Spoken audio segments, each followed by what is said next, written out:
You're ready? You really are? A roasted peanuts I got guy. a roasted peanuts. The defense could use a little bit of improvement, too. See this afro? We brought this afro out for a reason. Is it the planners? Oh, Lord, help him. I'll tell you something about public schools. Now, tomorrow we'll be talking about the Detroit Lions. There were penises in my math book.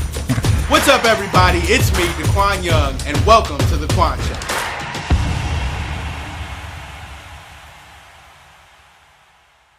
What's going on, everybody? It's me, Qwan Young. There's the nameplate. Listen, this has been very difficult 48 to 72 hours. We're here. We're going to get through this show. The last two shows I've done have come on the tail ends of something very irresponsible, and that's binge drinking. I want to give a PSA out there to the kids. Enjoy it while you're underage and when you turn 21, because it hurts in your later years. Missed the show last week. Let me turn the energy up. I missed the show last week. I've been going hard for the last 6 or 7 months in the studio, and we didn't need a Qwan Show last week because the NFL was complete and total chaos. And thank God I didn't do a show, because I probably would have got everything wrong. I think I lost like $100 last week on my little small parlays that I've been doing to try to build a bankroll.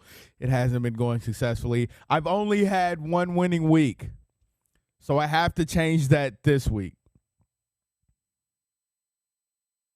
Last week in the NFL, it was really ugly.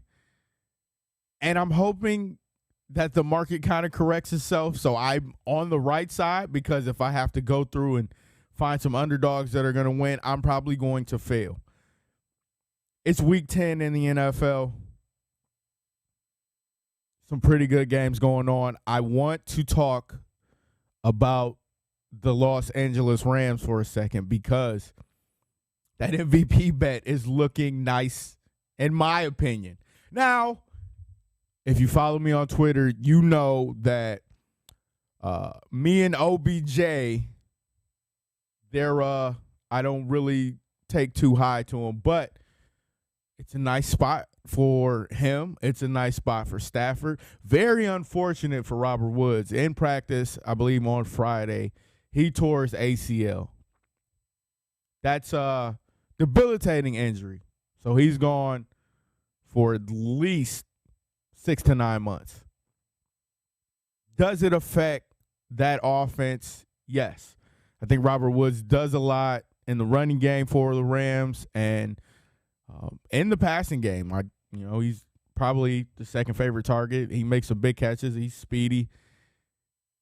Same day they signed Odell, it's the same day they signed Odell. So I like the prospects of Stafford playing with Odell. He's never really had a great wide. No, I'm just he's. I think Cooper Kupp, he's still going to be the number one guy, and I think Odell's probably going to fit into that offense well. You don't really go to a team like that unless you're being told that you're going to get fed the ball and you want to win a Super Bowl. And I know, a lot of people in Cleveland and everywhere else were calling him a cancer. But I think the Rams managed that pretty well. They brought in Ndamukong Suh a few years ago on the cusp of him being he hasn't been – I haven't heard any negative things about Suh since he really left the Rams and went to Tampa Bay. I think he's kind of a buy-in guy now, which is what you need. You got veteran presence, veteran leadership with Von Miller coming in. That's Aaron Donald's defense. I think Aaron Donald's going to be he's somebody that, you kind of mold your defense around. I think Jalen Ramsey and Odell have a really good relationship too.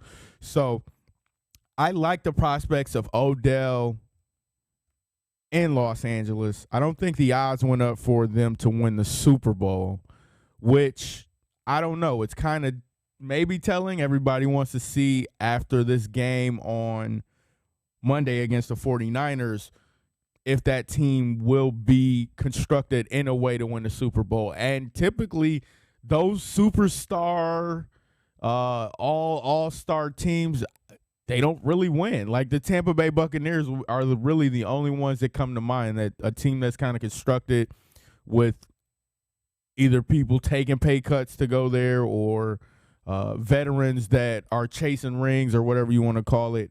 The Eagles, and I think it was 2011, come to mind when Vince Young made the proclamation that they were a super team.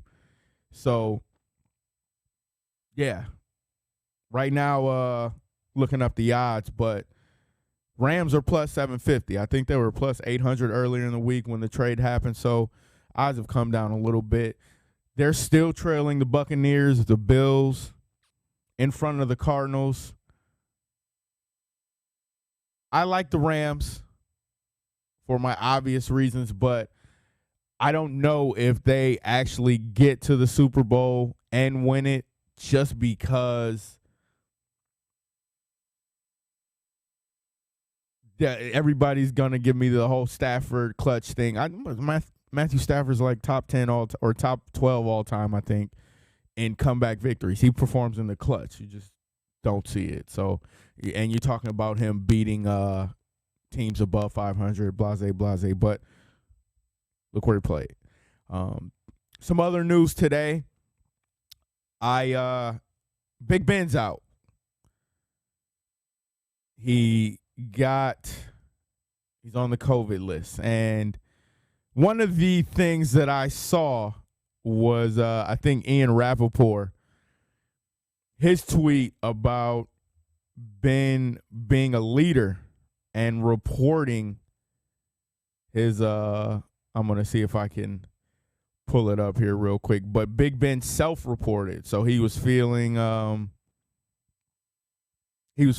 the weather. He was feeling symptoms, and he went and did what you were supposed to do by telling people that you were sick.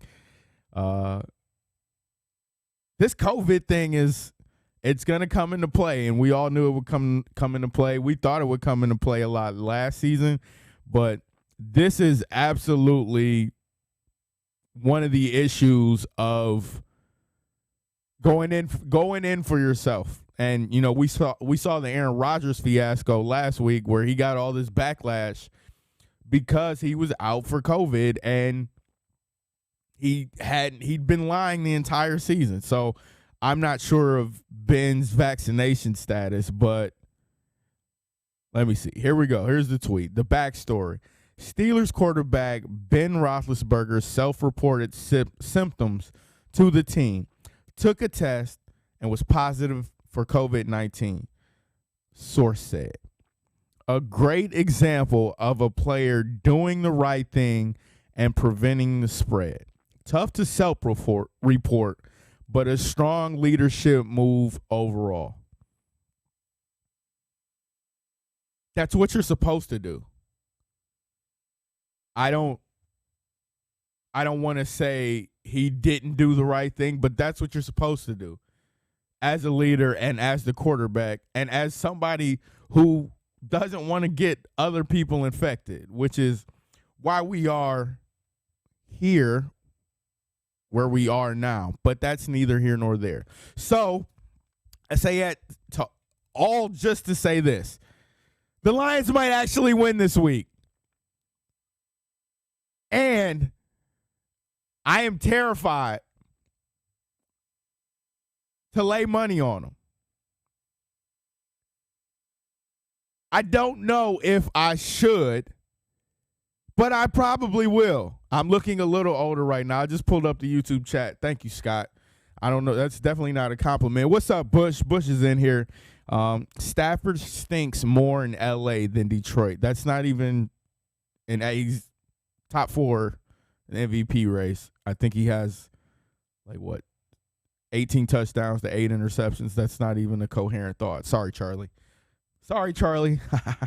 Try that again. But that's how this week has gone so far. Aaron Rodgers is back. Russell Wilson is back off of a miraculous. I was watching, I think it was NFL Game Day Morning or whatever with Michael Irvin and Rich Eisen and those guys.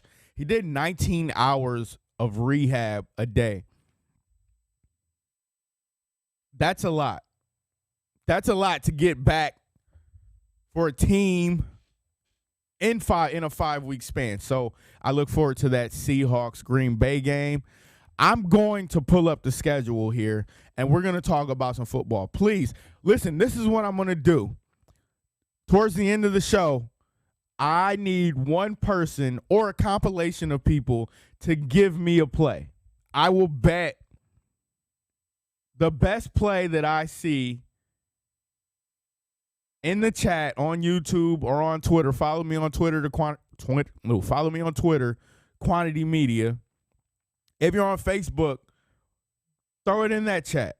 If you're on YouTube, give me a play, and I will make your play, see how it turns out. Didn't have any bets last week, as I explained.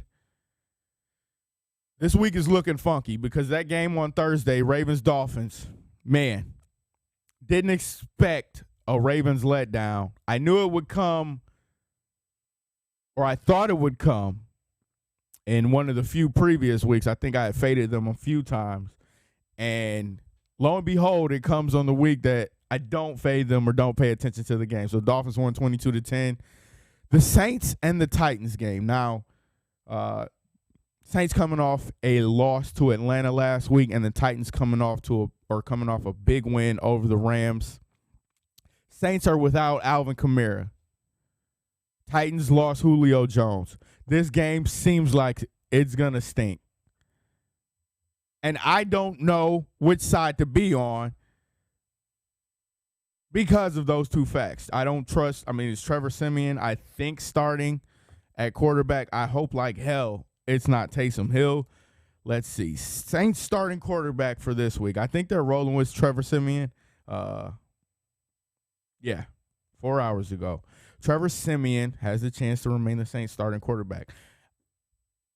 I think at a point you're probably going to see Sean Payton mix in a bit of Taysom Hill just to get that offense moving, because without Kamara, sheesh, it's going to be nasty looking. So Titans offense, I think that game against the Rams, you saw that defense, like I understand that defense played outside of their mind. They pinned them deep. Stafford threw almost two pick sixes. His first one, I don't know what that was, or the first interception on the goal line. He could have just took the sack and punted the ball. So ball protection, big key there. He didn't do it. And then the pick six, that was just a great play, great read. But I think that game they were held, or they only had under 200 yards of passing. And, I mean, it wasn't anything spectacular, but they're playing without Derrick Henry. So, he's a big majority of their offense, and doing that without Derrick Henry, that's pretty impressive. They're going up against a good Saints defense. May be able to stop the run. I don't know, or will be able to stop the run, excuse me. I don't think Adrian Peterson's going to have some miraculous breakout game. I don't know where the Titans are going to find the offense. Let me see where this game opened up. Let me pull up my tools here. We got Saints in Tennessee. It opened up at 2.5. It's up to 3 now, with the Titans being favored at home. The total opened up at 49.5 and it's down to 43.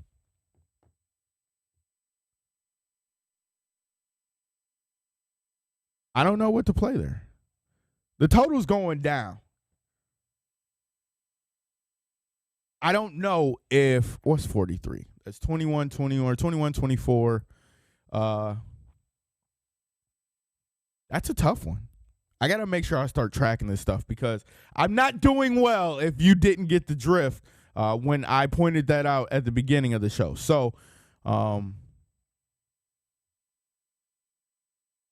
absolutely leaning towards betting the total, if anything. And I don't know if Tennessee's deep. Where's the offense going to come from in New Orleans? I'm thinking under 43, but that total has gone down so much. It's kind of scary that, if these teams actually muster up some points or find some offense, that's an easy, 21-24. That's it. Let me know what you guys think in the chat. New Orleans, Tennessee. If I had to lean on a side, I'd probably go Tennessee -3, if anything. But next game on the agenda, on the docket, Buffalo and New York, the Jets. Now, I produce the MMA or Mad Lab MMA show, and Mike Mad Lab has been he's been really high on Mike White. And I think he thinks that the Jets if the Jets beat Buffalo, I want to ask your opinion on that. If the Jets beat Buffalo, what is the status of Zach Wilson when he returns? I don't think so. My entire philosophy has been that they're not going to punt after only seeing Zach Wilson for a few games, taking him that high, and finding a gem in Mike White. And he hasn't played 2 full games. His first game, they played pretty spectacular. They beat, I forgot who it was, or the Bengals. He put up points. He was slinging the ball. He was, taking his check downs, doing what the defense gives him. And that's what you want out of a young quarterback. He's tall. He's got an arm, man. He's slinging the thing. But I still don't think that the Jets are punting on a guy that they got that high this early. So I think, if anything, Mike White can get an opportunity somewhere else next year, which would be great. But I still think that Zach Wilson is the guy in New York, and that's how it's going to be for at least 1 to 2 years. Year 3, if you don't make that Josh Allen type leap, that's it. So, I think that you have to give quarterbacks time to mature and give quarterbacks enough opportunities to correct their mistakes. So I don't think the Jets are going to punt them. But I'm really intrigued in seeing the result of this game and how Mike White plays. Buffalo coming off a big loss to Jacksonville. This is one of the games that everybody pulling their hair out because it's Jacksonville. Jacksonville hasn't been great at all this season. I think it was 6-9 last week. And that was it. What do you do? Will the Bills bounce back? This is one of the teams that was favored to be in the Super Bowl, win the AFC. What's going to happen this week on this bounce back game? How will Josh Allen and the Bills come out after a horrible display against the Jaguars? 6-9, they lost. So the line opened at 13.5. It only moved a half a point. So I think it's safe to say that the Bills would win outright, but I don't trust 13 just because there's a chance. Listen, the Jets almost got that backdoor cover in Indy last week, and that's something where if they're with Mike White, and this is the third string quarterback who replaced Mike White. They started moving the ball and they started getting a rhythm in the second half, and it got kind of scary there. But I think that the Jets come out with Mike under center. I think it's going to be something where they've improved their offense each season or each week, and we get Buffalo trying to find their ground after that loss. But I don't think they come out and blow them out. Buffalo had been blowing out teams earlier in the season. It's another divisional game, so I don't think you're going to see a big discrepancy in a 2-touchdown game this late in the season when this team the Jets, are actually finding their offensive rhythm. So I'm going to go with, listen, the disclaimer here is I'm very bad at point spreads. I don't know how to move and adjust my totals like everybody else does. It's something that I'm still learning. But if I had to choose a side, I would say plus 13 New York. Total's at 48. It opened at 48. It's not moving. See, big points. If the spread's that high, there has to be some type of big points, and I think the Jets are getting their offense together. So, to all you Jets fans out there, I think you got one. At least by the spread. I don't see them winning outright, but that's the side I'm choosing for that. Up next, we got Minnesota, and the Chargers. What's happening to the Chargers? They started off looking great. They faltered a little bit. I think they won last week, over a not good Eagles team. The win, I don't think they're a decisive enough victor. I think the Chargers team, I don't want to say they're bored or it's been a letdown the last few weeks, but they seem to get in trouble, and Justin Herbert hasn't looked as dynamic of a quarterback as he has the last few weeks. That's a big. It's the inconsistencies there that kind of scare me. And the Vikings, it's hard to get a beat on them because each week it seems as if they've played down to their level of competition, no matter who it was. Like the Lions game earlier in the season, this is an 0-8 team, and they needed a 30-second comeback to win. Another game that sticks out, if I had to think, where you at, Minnesota? But they've had a few games this year where they played down to their level of competition and just haven't looked good, but they pulled it out in the last moment. Are they a 3-5 team? Yes. Are they better than a 3-5 team? Maybe. This week they face the Chargers.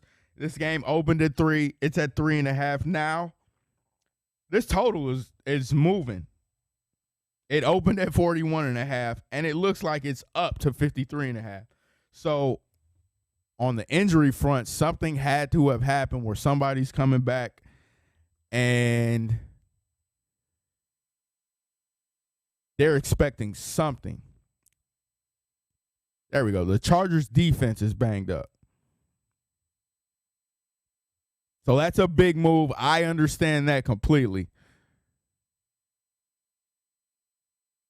53.5 is the total. I think Kirk Cousins,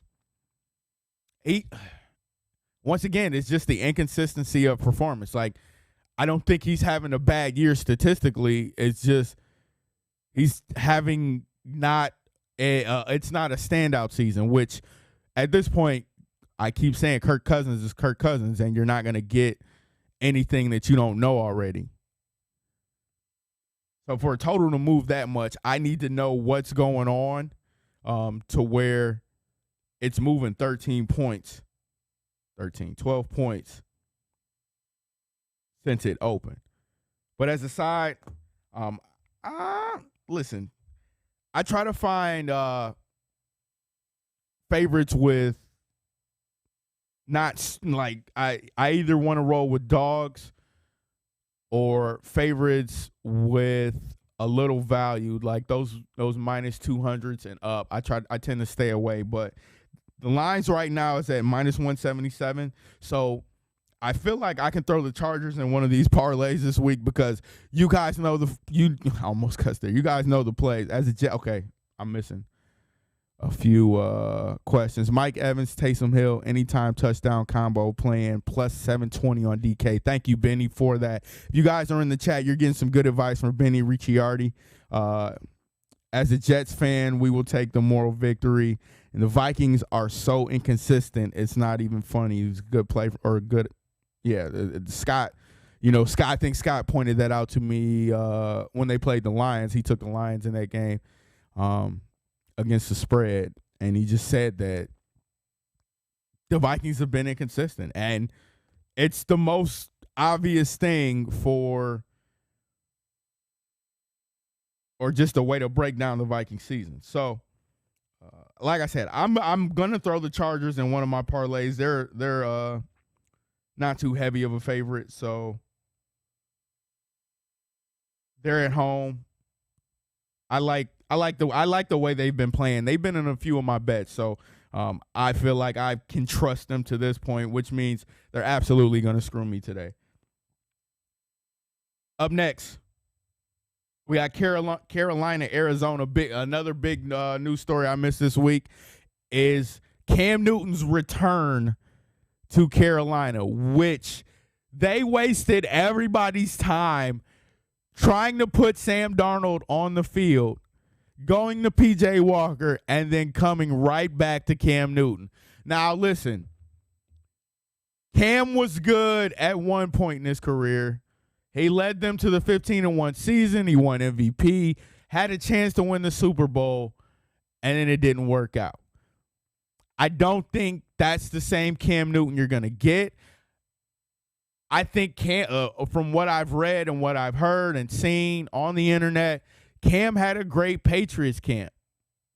And I think his vaccination status kind of played into the Mac Jones situation where Mac Jones is starting, or Bill just wanted to go with the younger quarterback with the upside and not have him wait, because I think my philosophy is that the more quarterback plays, the more opportunity he gets to see defenses, and he gets to see things that, you need these young guys to go out there and make their mistakes. And I think that affected the decision to release Cam in New England. Now, he took a few weeks, but look what money make a bitch do. He went and got vaccinated, so he didn't have to wait, and then he got the call. I think he signed for $10 million this week, and he's slated to play today. I think that he's active in Carolina. So Sam Darnold, I think, got put on IR. I think he's going to be out of the league soon. Absolutely. That's one of those, you try to give quarterbacks an opportunity to redeem themselves. That was one of those redemption rules the Carolina Panthers thought they had. Somebody in the first few games against bad competition, he played pretty well. So now we're looking at a Colt McCoy led. I got to check and see if Kyler is out, because that's a big part. Like, I didn't expect, nobody expected Colt McCoy to come out.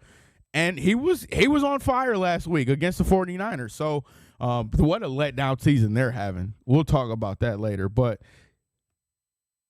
Kyler Murray's still a game-time decision. I don't see anything. Okay. They're still questionable. Come on. It's 30 minutes to game time. I need to see something. Let me pull up the Twitters. If you guys know if they're out or not, let me know. P.J. Walker is starting. So, listen, man, I'm going to tell you one thing. I don't hate P.J. Walker. P.J. Walker's a decent player. Like, he's probably not a starting NFL quarterback. But in the XFL, he was going to win MVP. He smoked the Lions, I think it was last season, which isn't hard to do. But P.J. Walker's a player, and I just don't think that that's probably the right team for him. But they're not going to win. But it'll be hopefully an interesting game, and we get to see more Cam come in, and maybe Carolina squeak something out. I don't think so, but this line opened at 10. It's down to 7.5, so that's probably the Cam Newton news earlier in the week when they signed him, and the total opened at 49.5, and it's down to 41.5. So I would lean. I don't think the market's probably looking at the Colt McCoy, P.J. Walker thing for that.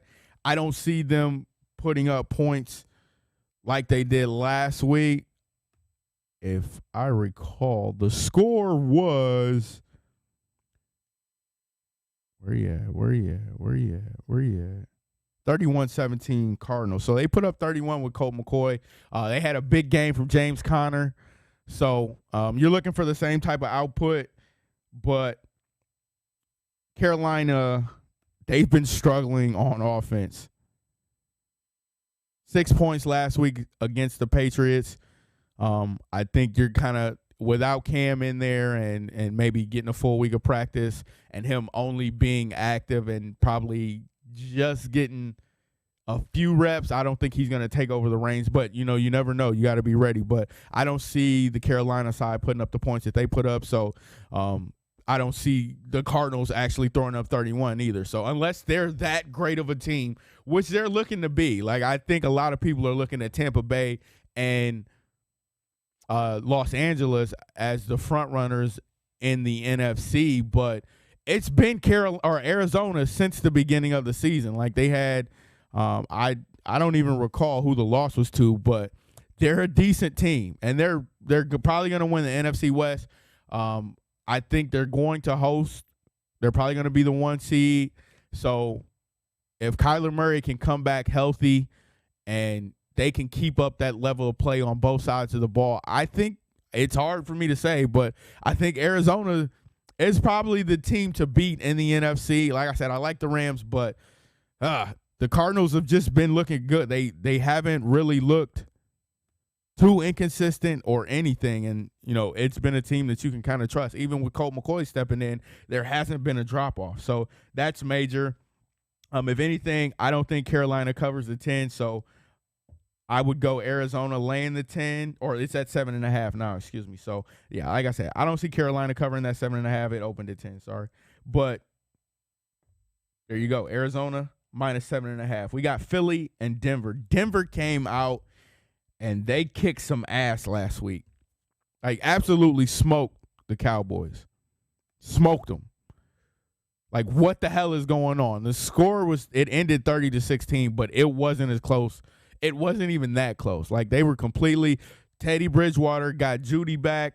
He got a few more weapons back, and the offense looked good. Like, this could be a turning point in the season. I think the Denver got away with playing a bunch of scrubs in the first few weeks, and then they lost KJ Hamler, they lost Judy, and they lost a few people, and it just didn't click. So against the Eagles, man, they're bad. I think a lot of we got a caller on Last Word Cheetah, Jim from Philly. Jim always talks about how they don't run the ball, they don't do the things that they're good at, and that's like true. And all of those empty Jalen Hurts stats. I know Jalen Hurts is a great fantasy quarterback for a lot of the people out there who draft him, but it's everything comes in the second half or when they're trailing and they get those empty stats. And I don't know how many times this season they've been in an actual position to win a game where they weren't coming back.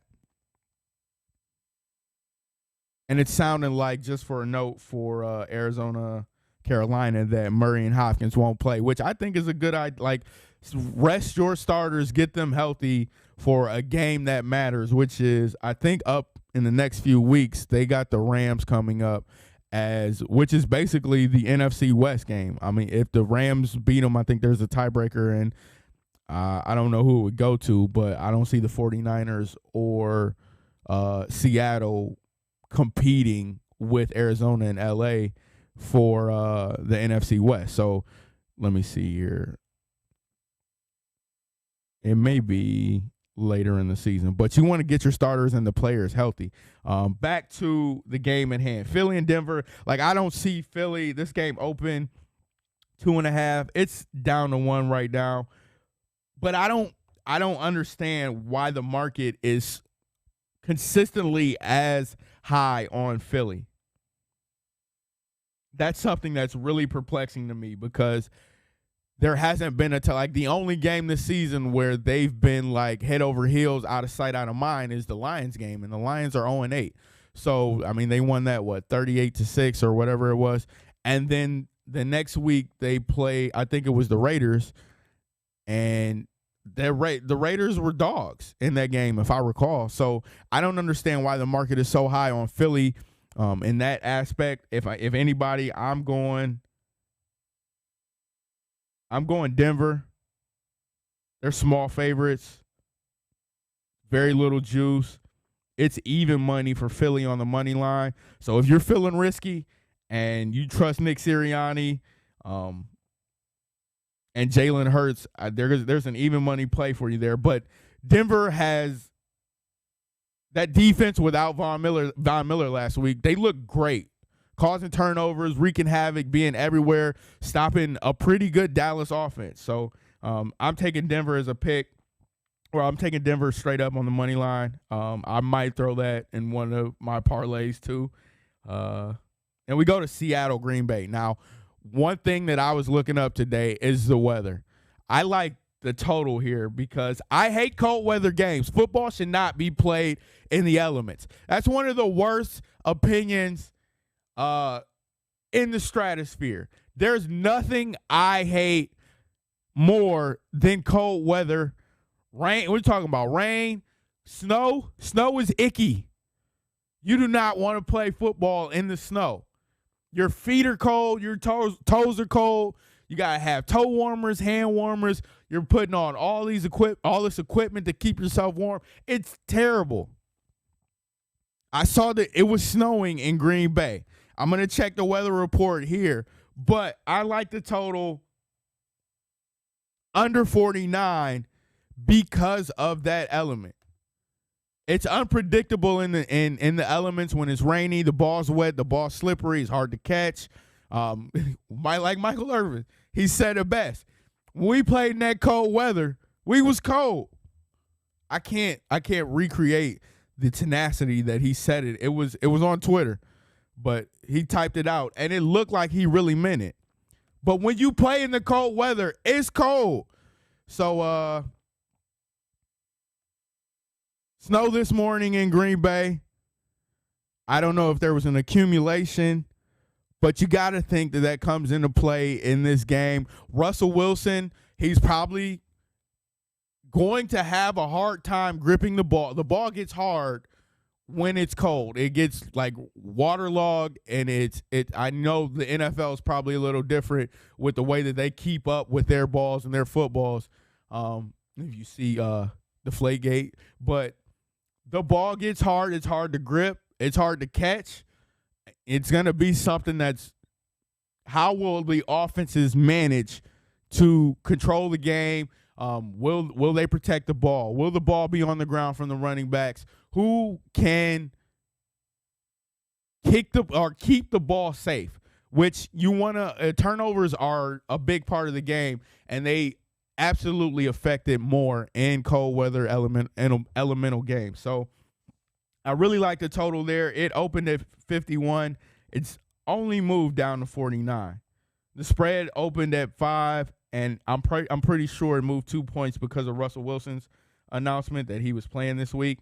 So if you're feeling frisky, I think Aaron Rodgers coming off of COVID, how will he react? Like we've seen athletes get infected with COVID and come back, and they're not really themselves. So how will Aaron Rodgers play coming off the COVID list? Will the ivermectin? I'm kind of upset that I didn't do a show last. I don't know. Was it Monday? I don't know. I might not have got a chance to talk about it either way, but it's kind of hilarious for Joe Rogan to be the guy. He's the guy that everybody consults about eating horse paste. This is a very COVID heavy show, which is funny. How will he play? Will the ivermectin make him a workhorse? I should have workshopped that better. That just came to me off the top, but there's something in there. If anything, the total here really sticks out to me, under 49, just because of the weather. KC, Las Vegas. Am I missing a game? I feel like I'm missing a game. Atlanta, Dallas? Yeah, there we go. I missed all these. Tampa Bay, Washington. Benny said Mike Evans, Taysom Hill, anytime touchdown combo, paying 720 plus 720 on DK. Bets TV says lock it up. Mike Evans touchdown today. It's really difficult being a wide receiver in Tampa Bay, because you've seen Mike Evans was the guy when Jameis was there, and I think the first year Mike Evans was still Brady's guy until they got AB. I have Mike Evans on two of my fantasy teams, and he's suffering when AB's in the lineup, but AB's out again. I think Godwin is out today, so Brady's probably going to have to find ways to get Mike Evans the ball, and it's not hard, but when teams are probably scheming for the best receiver on the field, it's difficult. You don't get that many opportunities to get him the ball. But Mike Evans, touchdown today. Let's, I might throw some money on that so I can jinx it for everybody else. I also like the total here, over 50.5. I think the way that Heineke played them last year, it's not going to be the same thing. But he played good, and he had something. The Buccaneers defense or secondary, it's on the men. I still like the total here. Go over 50.5. I'm going to go to that one a little bit later. We got Cleveland and New England. No OBJ, no problem. I don't think that he was the issue. I've been fading Cleveland all year. I haven't been right once. I think I missed the one time that they lost. Everybody's right about Baker Mayfield. He's not the guy. I think Nick Chubb is the anchor of that offense. And you saw I think it was the Broncos game when Dearness Johnson came in and he ran all over them boys. Are we going to get the same type of Dearness Johnson game? I don't think so, because Bill Belichick prepares his teams really well. And I think the Patriots are playing pretty good too. So these teams are both 5-4. This line opened at 2.5. It hasn't moved. The total has come down 2 points. I don't know if there will be any offensive explosions. Where is Baker going to go if the Patriots get in trouble? New England is favored.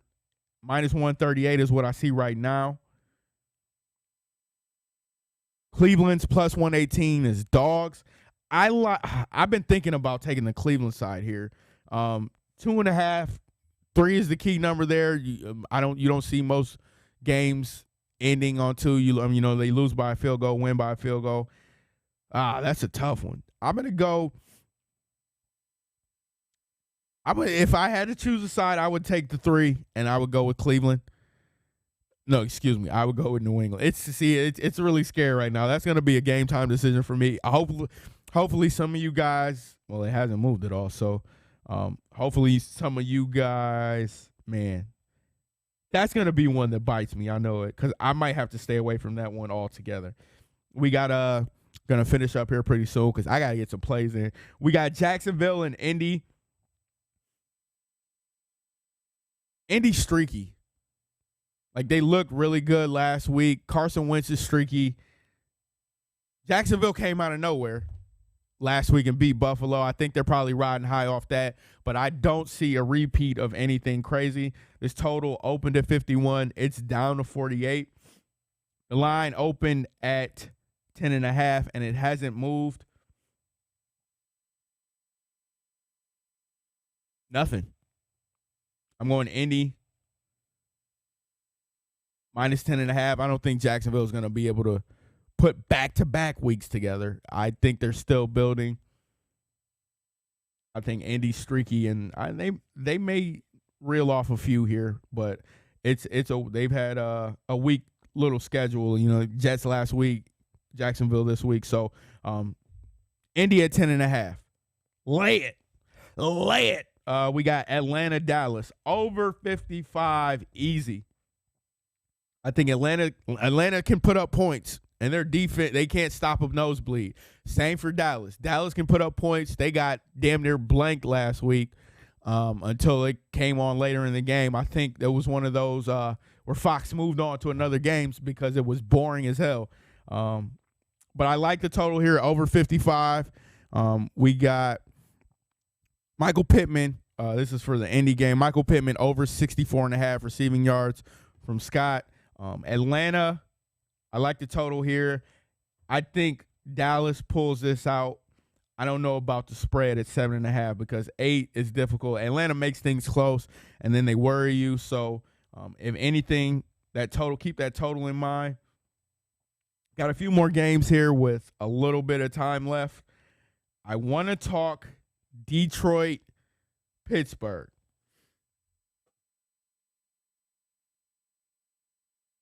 Ben is out. He got COVID. We talked about it at the top of the hour, the beginning of the show. Ben is out.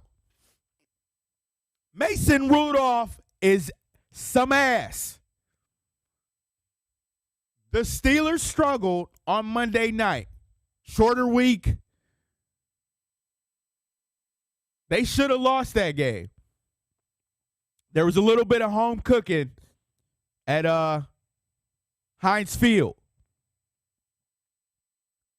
They played Renegade at the start of the fourth quarter, and they came out and they turned it up. Pittsburgh is – listen, if you've never been to a Steelers game when they play Renegade, that's the only thing that I can say I like about that experience. I used to live in Pittsburgh. That was my only experience that I like. Renegade is a fire-ass song to get hyped up to. Oh, mama, don't make me get into it. But this is it for anybody arguing for Dan Campbell, and absolutely anybody arguing for Jared Goff. If Jared Goff cannot beat Mason Rudolph, get him the F out. There's no way you shouldn't be able to beat Mason Rudolph. No way at all. Like, I don't know where the offense is going to come from. All they have, I don't feel like they're feeding Swift the ball. And like, how can you not get your best playmaker the ball at every waking and waning moment? Like, feed him the ball. Get him out in space. Get him the ball on screens. Line him up at wide receiver. Do some creative things to get DeAndre Swift the ball. Now, this isn't just because he's on one of my fantasy teams. This is because he's the best player. Jack Fox, the punter, and DeAndre Swift are the best players on the field in a Detroit Lions uniform. Listen to that again. The punter, Jack Fox, is the best player in a Detroit Lions uniform. Get DeAndre Swift the ball, man. Please. The line opened at 7.5, and it only moved to, it's at 6 right now. It's at 6 right now. That's a good play, Scott. Lions plus 10, Bills -3, Bucks -3, Colts -4. I can't wait to jinx you on that. I'm going to put that in right now while we're on the show. Jack Fox, DeAndre Swift, best players on the field. The total opened at 45.5, went down to 40.5, and I think it's also snowy. I saw in the weather report that they may be dealing with some snow out in Pittsburgh. They're anticipating nobody being able to score, which is good anticipation. So we're talking a 21-21 game here. 28-14.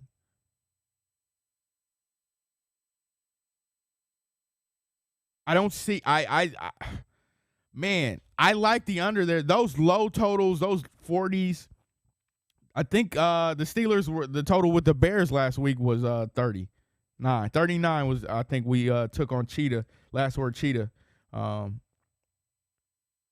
If you got it earlier, you're probably in good shape because it opened at 45.5, and now it's in the spot where you're worrying because no Ben. I don't think Mason Rudolph's gonna do anything spectacular, but the Lions suck and they're gonna give something up. So I like the Lions to cover at 6. That's all I'm giving you. That's the only thing that I'm saying. I like the Lions to cover at 6. We got about 9 minutes left, but I'm going to cut it short because I got to get my plays in, which I've been saying I got to start betting earlier. Doing a terrible job of it. Kansas City, Las Vegas. The Chiefs stink. Like, I think we can cement it now. That defense is bad. Listen, this is Honey Badger every time Sorensen's in coverage. Sorensen is a liability, and that's killing them. I think with the Deshaun Jackson signing, listen, it's not going to be the same as what it was with Ruggs over the top, but that's a threat. And Derek Carr's been throwing the ball deep really well. With Darren Waller out there, if he's matched up on Sorensen, listen, if you can find a Darren Waller touchdown prop, who's going to cover him? I like Darren Waller getting an anytime touchdown today, so go out there and look for that.